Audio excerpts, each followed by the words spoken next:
Assalamualaikum warahmatullahi wabarakatuh.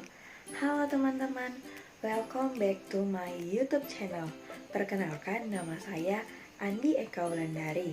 Saya dari Universitas Borneo Tarakan, jurusan Pendidikan Guru Sekolah Dasar. Nah teman-teman, di video kali ini saya akan memberikan tips menjadi seorang guru pemula yang disenangi siswa sekolah dasar. Nah, pasti kalian penasaran kan? Nah, sebelumnya jangan lupa subscribe terlebih dahulu ya teman-teman. 1, 2, 3. Nah, untuk tips yang pertama, yaitu niat. Jadi teman-teman, segala sesuatu yang kita lakukan harus diawali dengan niat. Mengapa demikian? Karena kalau misalnya kita tidak niat dalam melakukan sesuatu, pasti apa yang kita lakukan itu tidak baik hasilnya dan ekspresi wajah kita tidak menunjukkan kesenangan sedikit pun. Nah, contohnya, pasti ekspresi kalian begini. Jadi, kalau misalnya semua yang kalian lakukan itu diawali dengan niat, apapun yang kalian lakukan akan berjalan dengan lancar dan kalian melewatinya dengan senang. Kemudian yang kedua, yaitu kita sebagai guru harus menyesuaikan pakaian kita untuk mengajar. Mengapa demikian? Karena guru itu diguguh dan ditiru. Jadi, apabila guru menggunakan pakaian yang tidak seronok, tidak baik, tidak sopan, maka siswanya juga nantinya akan menirunya. Jadi, kita sebagai guru harus menggunakan pakaian yang rapi, sopan, bersih, wangi, tidak ketat, dan lain-lainnya. Kemudian yang ketiga. Nah, yang ketiga yaitu kita sebelum mengajar harus menyiapkan bahan ajar terlebih dahulu.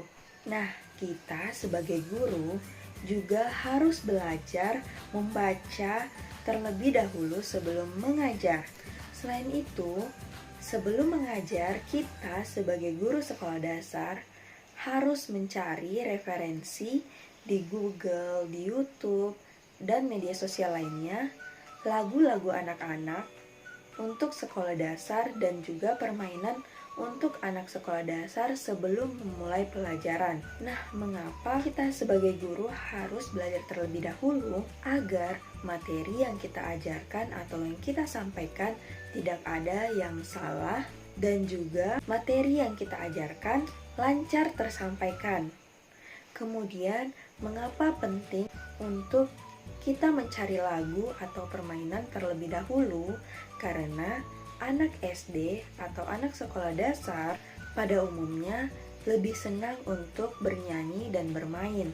Jadi, untuk memancing semangat dan minat mereka untuk belajar, kita sebagai guru harus pandai-pandai merubah suasana agar menyenangkan dengan cara mengajak mereka untuk bernyanyi, bermain terlebih dahulu. Kemudian yang keempat, yaitu bercermin terlebih dahulu. Mengapa demikian? Agar pada saat kita mengajar di depan siswa, kita tidak canggung atau tidak gugup. Dan juga kita pede saat mengajar siswa-siswa. Nah, dengan bercermin, kita dapat melihat bagaimana sih cara kita saat mengajar di depan siswa-siswa, apakah sudah pas, sudah betul, atau sudah menarik. Apabila ada kesalahan atau kurang di dalam penyampaian kita, kita harus merubahnya sehingga pada saat penyampaian di depan siswa nantinya kita bisa lebih percaya diri dan tidak terjadi kesalahan. Nah, kemudian yang kelima, yaitu perkenalan diri. Sebelum kita mengajar, kita harus perkenalan diri terlebih dahulu ya teman-teman.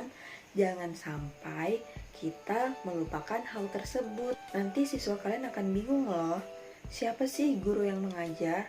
Nah, kemudian pada saat kita perkenalan diri, akan muncul berbagai macam pertanyaan dari siswa.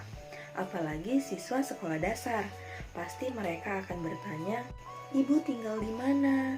Nomor HP-nya ibu berapa? Atau ibu sudah punya anak atau belum?" dan lain sebagainya. Jadi, apabila ada pertanyaan seperti itu mengenai perkenalan diri kalian, kalian harus menjawab semua pertanyaan tersebut. Nah, kemudian yang keenam yaitu kita harus menyiapkan games atau humor. Seperti yang sudah saya sampaikan sebelumnya, bahwa anak sekolah dasar lebih senang untuk bermain dan bernyanyi. Jadi, kita sebagai guru harus menyiapkan hal tersebut. Jadi, pada saat proses pengajaran atau proses pembelajaran dimulai, anak tidak sepenuhnya untuk belajar. Jadi, kita sebagai guru harus pandai-pandai menyelingi kegiatan proses belajar mengajar dengan bermain game. Atau kita bisa merubah strategi pembelajaran kita, yaitu belajar sambil bermain. Kemudian yang ketujuh, yaitu kita sebagai guru harus memastikan kesiapan siswa untuk belajar.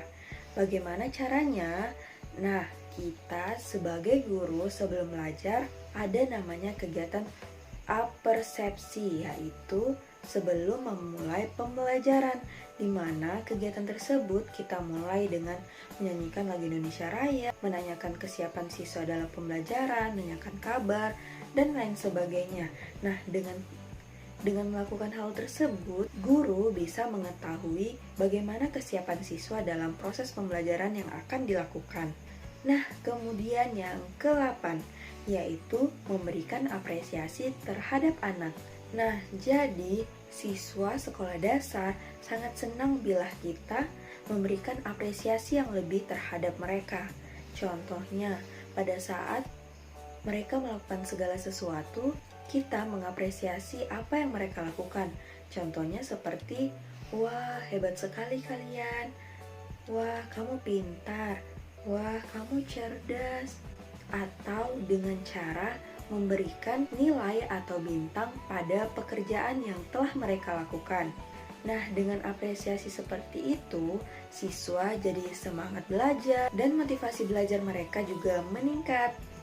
Nah, kemudian yang ke-9 yaitu tegas. Kita sebagai guru sekolah dasar boleh bernyanyi, boleh bermain, dan lain sebagainya. Namun, di balik hal tersebut, kita harus tetap tegas terhadap siswa kita. Namun, kita sebagai guru tidak boleh melakukan ketegasan dengan cara memukul, mencubit, menjewer, dan lain sebagainya. Kita sebagai guru hanya tegas dengan ucapan, tidak boleh dengan kekerasan. Nah, kita harus pandai-pandai mengkondisikan di mana waktu kita untuk bermain, bercanda, dan di mana waktu kita untuk serius atau tegas. Nah, kemudian yang ke-10 yaitu jangan pilih kasih. Contoh, apabila ada anak A yang memiliki kekurangan dan ada anak B yang memiliki kecerdasan atau kelebihan, kita tidak boleh berpihak kepada si B, melainkan kita juga harus berpihak kepada si A, yang dimana kasih sayang kita atau perhatian kita merata dan tidak fokus kepada salah satu siswa saja, sehingga tidak terjadinya pilih kasih. Begitu juga dengan cara penilaian. Kita sebagai guru harus pandai-pandai dalam menilai. Kita tidak boleh membandingkan antara siswa satu dengan siswa yang lain. Tidak boleh membandingkan antara keluarga, siswa biasa, dan lain sebagainya. Sehingga tidak terjadinya sesuatu yang tidak diinginkan antara siswa dan guru, apalagi orang tua. Nah, kemudian yang terakhir yaitu yang ke-11, yang dimana kita harus sering-sering memberikan motivasi kepada siswa. Contohnya pada saat akhir pembelajaran, kita harus selalu memotivasi kepada siswa untuk rajin belajar, untuk selalu rajin mengerjakan tugas, hadir dalam proses belajar mengajar, dan lain sebagainya, sehingga motivasi siswa untuk belajar, turun ke sekolah juga meningkat. Nah, jadi teman-teman, itu saja tips yang dapat saya berikan. Kurang lebihnya mohon dimaafkan. Semoga tips yang saya berikan bermanfaat ya teman-teman.